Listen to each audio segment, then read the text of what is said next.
दोस्तों नमस्कार। उम्मीद करते हैं आप अच्छे होंगे। आज हम कक्षा 9वीं की संस्कृत का पेपर देखेंगे। ये बहुत ही महत्वपूर्ण पेपर है। आप पेपर के पहले देने के पहले इसको जरूर पढ़ के जाइए एक बार। पहला प्रश्न है, बालक शब्द से तृतीय विभक्ति एक वचन मस्त। बालक का तृतीय विभक्त और एक वचन कौन सा? तो बालक का तृतीय विभक्त और एक वचन बालकेन है। फल शब्द का तृतीय विभक्त और द्विवचन कौन है? तो फल शब्द का द्वितीय विभक्त और द्विवचन फले है। लता शब्द का सप्तमी और बहुवचन कौन है? तो लता शब्द का सप्तमी और बहुवचन लतासु है। ग्राम शब्द का पंचमी विभक्त और एक वचन कौन है? तो ग्राम शब्द का पंचमी विभक्ति और एक वचन ग्राम्य है। इसके बाद दूसरा पेज आता है हमारे पास।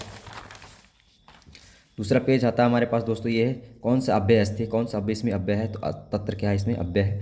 अत्र पूजनम भविष्यति अस्मिन् वाक्य में कौन सा इसमें अव्यय किम है? तो इसमें कौन सा अव्यय है? अत्र है। इसमें पठ धातु में लकार मध्यम पुरुष द्विवचन कौन होगा? तो पठत्तः होगा।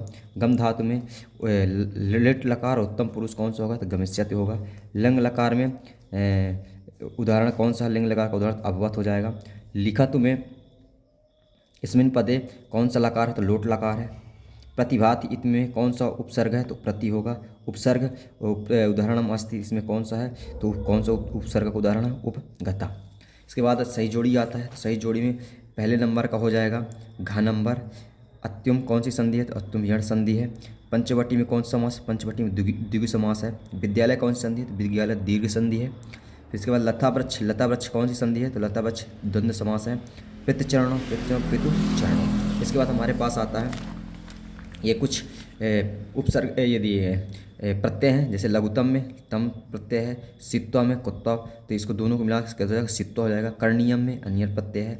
बाकी ये प्रश्नोत्तर है, तो इसको आप देख सकते हैं, ढूंढ सकते हैं प्रश्नोत्तर से। इसके बाद हमारे पास आता है आमना। तो पहला नंबर आम है, दूसरा नंबर क्या है? ना है, तीसरा नंबर ना है, और चौथा नंबर आम है, पाँचवा नंबर आम है, और छठवां नंबर क्या है? ना है। इसके बाद दोस्तों अगला प्रश्न में आते हैं।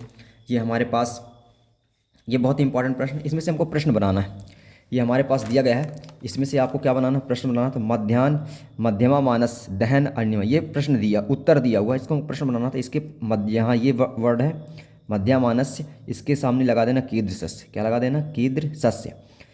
फिर दूसरा नंबर है जहाँ वृक्ष कर्तनाथ में दिया गया है, तो वहाँ क्या लगा देना? कस्मात लगा देना, कस्मात। इसकी जगह क्या लगा देना? कस्मात।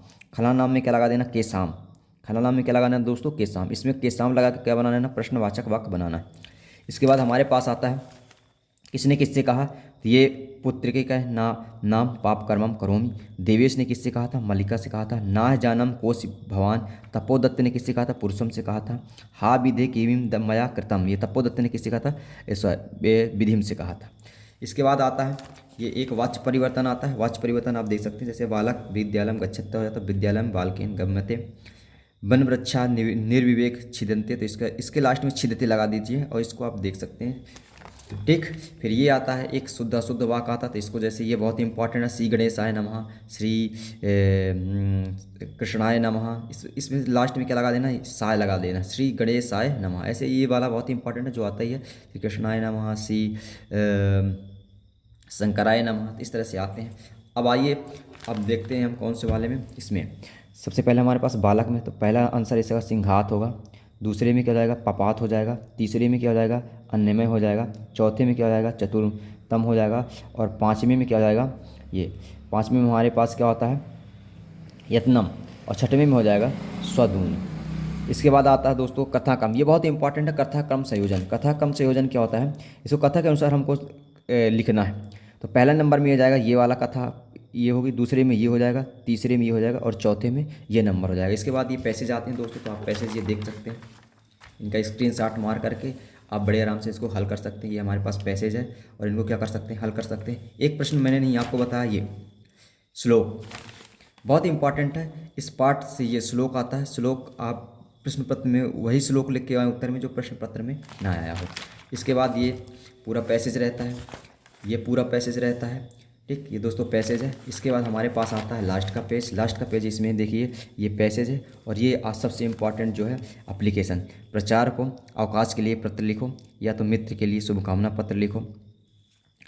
अब एप्लीकेशन आप दोस्तों इसमें एप्लीकेशन याद कर सकते हैं महाकवि कालिदास का और संस्कृत भाषा महत्व, ये दोनों बहुत इंपॉर्टेंट है। दोनों में से एक तो एक जरूर आएगा।